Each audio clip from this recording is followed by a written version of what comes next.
Hi guys, welcome to our Holes reading for today. We're going to be reading chapters 8 through 10 together. And then don't forget to come to your group time for language arts because we have 2 different groups today. So be sure to check and see which time that you're supposed to be coming to, okay? All right, and don't forget it's on our slide. If you look at the Monday slide, it'll show today's meeting schedule, okay? All right, chapter 8.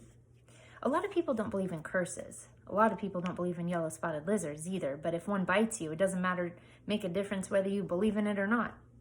Actually, it is kind of odd that scientists named the lizard after its yellow spots. Each lizard has exactly 11 yellow spots, but the spots are hard to see on its yellow-green body. The lizard is from 6 to 10 inches long and has big red eyes. In truth, its eyes are yellow, and it is the skin around the eyes which is red, but everyone always speaks of its red eyes. It also has black teeth and a milky white tongue. Ooh. Looking at one, you would have thought that it should have been named a red-eyed lizard, or a black-toothed lizard, or perhaps a white-tongued lizard. If you've ever been close enough to see the yellow spots, you are probably dead. The yellow-spotted lizards like to live in holes, which offer shade from the sun and protection from predatory birds. Up to 20 lizards may live in one hole. They have strong, powerful legs and can leap out of very deep holes to attack their prey. They eat small animals, insects, certain cactus thorns, and the shells of sunflower seeds. So the author is giving some foreshadowing. Foreshadowing is kind of giving you hints of what might come later. So we know that Mr. Sir eats sunflower seeds and spits them into the holes all the time, and that's going to attract the lizards. All right, chapter 9. Stanley stood in the shower and let the cold water pour over his hot and sore body. It was 4 minutes of heaven. For the second day in a row, he didn't use soap. He was too tired. There was no roof over the shower building, and the walls were raised up 6 inches off the ground, except in the corners. There was no drain in the floor. The water ran out under the walls and evaporated quickly in the sun. He put on his clean set of orange clothes. He turned to his tent, put his dirty clothes in his crate, got out his pen and box of stationery, and headed to the rec room. The sign on the door said rec room, and notice the spelling W-R-E-C-K would be wrecked, like when it's destroyed, like Wreck-It Ralph. So rec stands for recreation. The pools back behind Granary, those are called, it says recreational pool. So recreation is something you do for pleasure, for fun. So it should be recreation room, rec room, but they're saying rec like they just wrecked it. Nearly everything in the room was broken. The TV, the pinball machine, the furniture, even the people looked broken, with their worn out bodies sprawled over the various chairs and sofas. X-Ray and Armpit were playing pool. The surface of the table remained Stanley's... I misread something. The surface of the table reminded Stanley of the surface of the lake. It was full of bumps and holes because so many people had carved their initials into the felt. There was a hole in the far wall and an electric fan had been placed in front of it. Cheap air conditioning. At least the fan worked.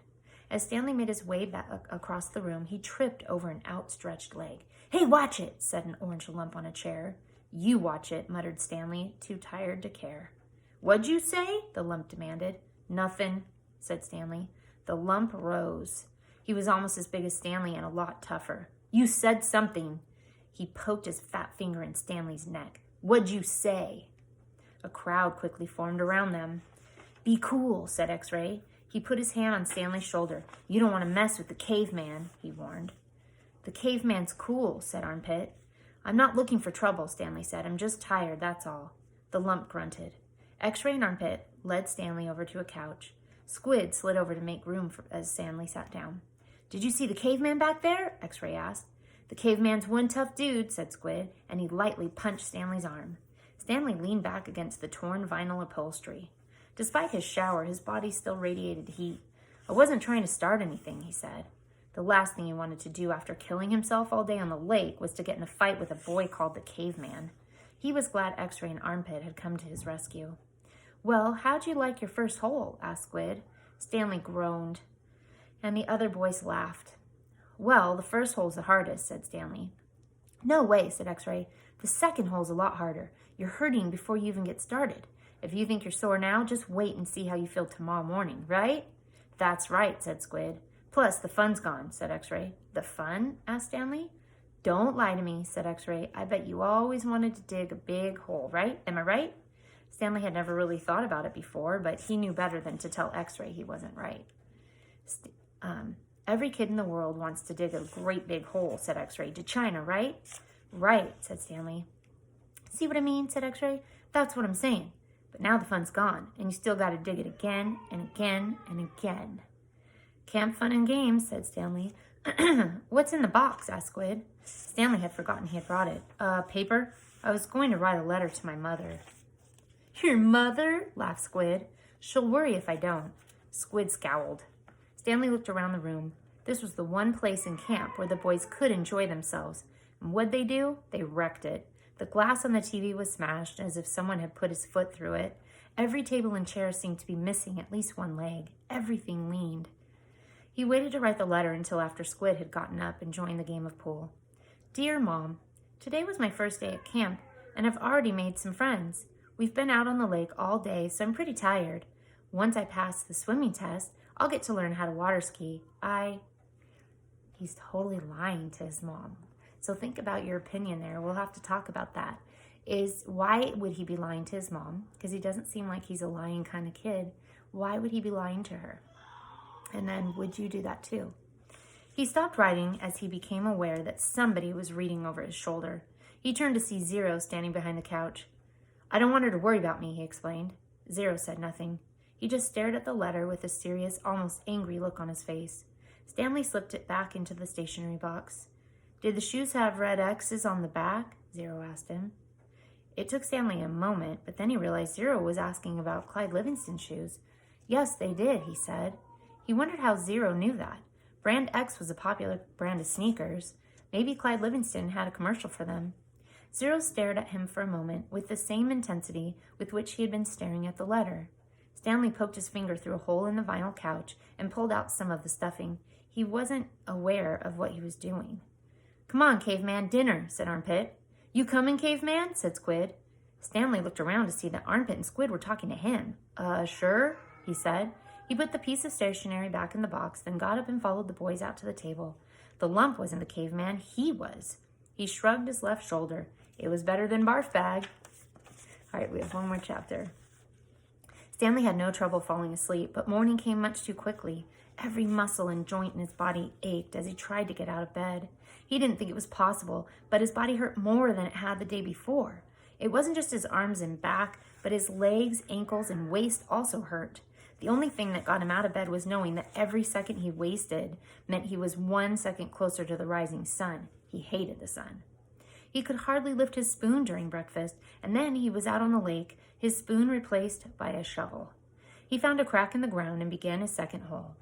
He stepped on the shovel blade and pushed on the very back of the shaft with the base of his thumb.